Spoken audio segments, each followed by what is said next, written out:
مزید ویڈیوز پانے کے لیے ہمارے چینل کو سبسکرائب کریں اور بیل آئیکن کو پریس ضرور کریں۔ السلام علیکم ورحمۃ اللہ وبرکاتہ۔ میرے پیارے ناظرین، امید کرتا ہوں آپ سب خیریت سے ہوں گے۔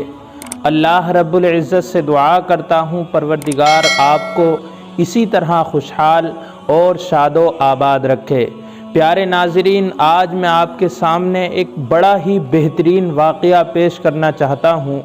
امید کرتا ہوں اس واقعے سے آپ کے دل کی دنیا بدل جائے گی، اور اللہ رب العزت سے یہی دعا بھی کرتا ہوں پروردگار ہمیں دنیا کے ساتھ ساتھ آخرت کی بھی فکر کرنے کی توفیق عطا فرمائے۔ تو چلیے ہم اپنے قصے کی طرف بڑھتے ہیں۔ حضرت شیخ سعدی رحمۃ اللہ علیہ گلستان میں ایک قصہ بیان فرماتے ہیں، اور وہ قصہ کچھ اس طرح سے ہے۔ فرماتے ہیں کہ ایک مرتبہ میں سفر پر تھا، دوران سفر مجھے رات ہو گئی۔ جب شام ہو گئی تو ایک تاجر کے مکان پر مجھے رات گزارنے کا موقع ملا۔ جب میں اس تاجر کے گھر پہنچا اور اس تاجر سے ملاقات ہوئی، بات چیت ہوئی، تو فرماتے ہیں کہ پوری رات اس نے میرا دماغ چاٹا۔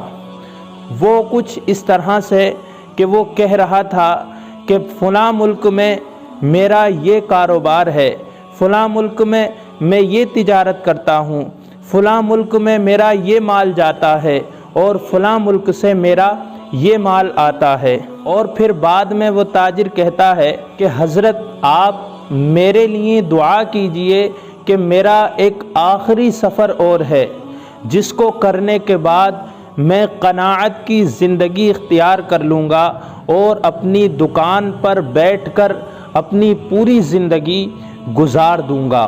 حضرت شیخ سعدی رحمۃ اللہ علیہ اس سے فرماتے ہیں کہ تیرا وہ آخری سفر کیا ہے جس کے بعد تو قناعت کی زندگی اختیار کر لے گا؟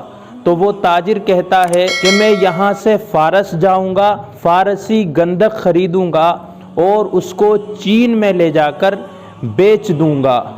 میں نے سنا ہے کہ چین میں اس کی بہت زیادہ قیمت ہوتی ہے۔ پھر چین سے چینی برتن خرید کر روم میں بیچ دوں گا، پھر روم سے کپڑا خرید کر ہندوستان میں بیچ دوں گا، اور ہندوستان سے فولاد یعنی اسٹیل خرید کر شام میں بیچ دوں گا۔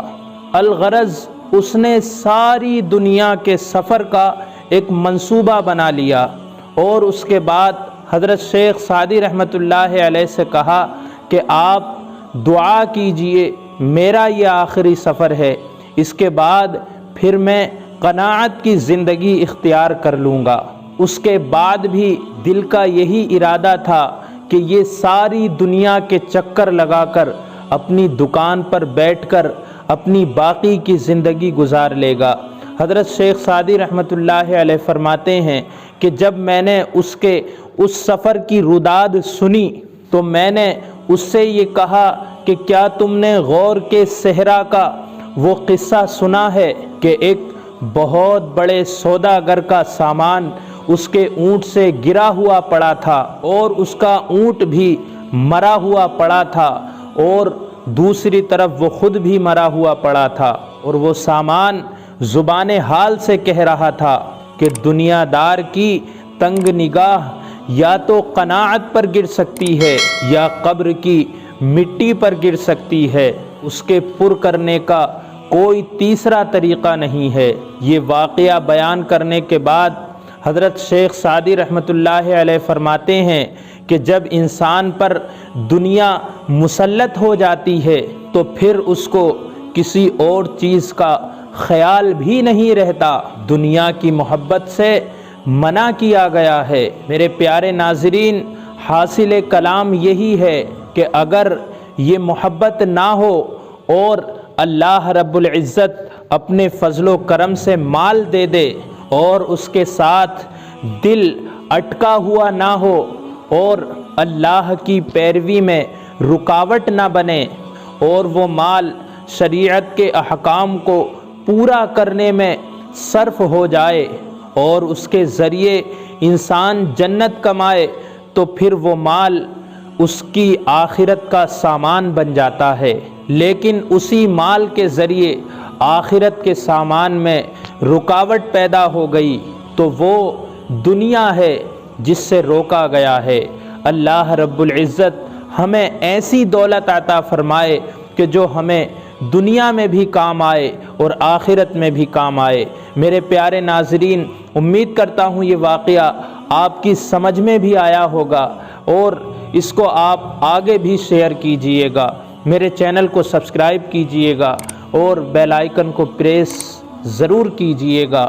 ملتا ہوں اگلے ویڈیو میں۔ السلام علیکم ورحمۃ اللہ وبرکاتہ۔